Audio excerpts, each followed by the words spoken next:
Model. Initially, all posts will be required to include a trade of equities or other assets. The CEO, by the way, Vlad Tenev, joins Bloomberg Television on the close at 3:30 p.m. New York time. And Fifth Third Bancorp says it is the victim of fraud on a loan with a $200 million balance. The bank believes the situation was an isolated incident in the company's warehouse lending business. According to the CEO, Tim Spence, the regional bank is also among the financial institutions bracing for what could be hundreds of millions of dollars in combined losses from loans tied to the subprime auto lender Tricolor Holdings. And joining me now at the desk to talk about that is Herman Chan. He's the regional banks analyst for Bloomberg Intelligence. And Herman, what is the story with this loan book? It's subprime auto loans, right? And right.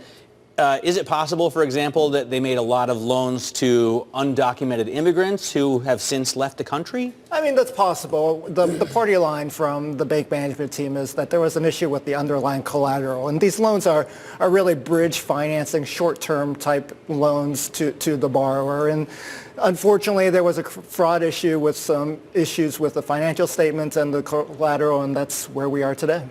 So what are they going to do about it? I mean, do they need better oversight at their warehouse lending unit?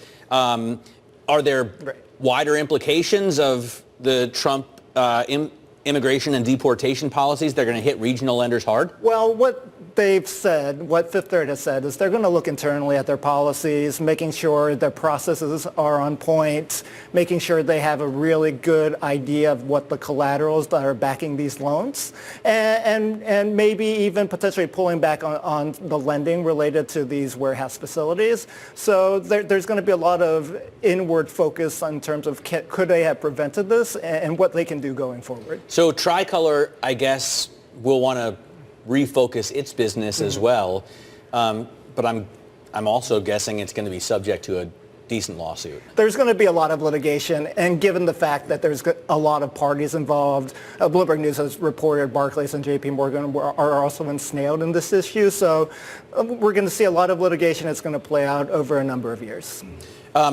What are the bigger banks involved? I mean, how is JP Morgan, for example, dealing with this? Yeah, so this is the same issue with Fifth Third. They have exposure to the warehouse facility. But it doesn't hurt as much. We won't see it play through in the shares as hard. Probably not. And for Fifth Third itself, the loan was pretty sizable for the regional bank of that size. So for a bank like Barclays and JP Morgan, probably more of a blip, but still will affect possibly some of their provision expenses in the third quarter.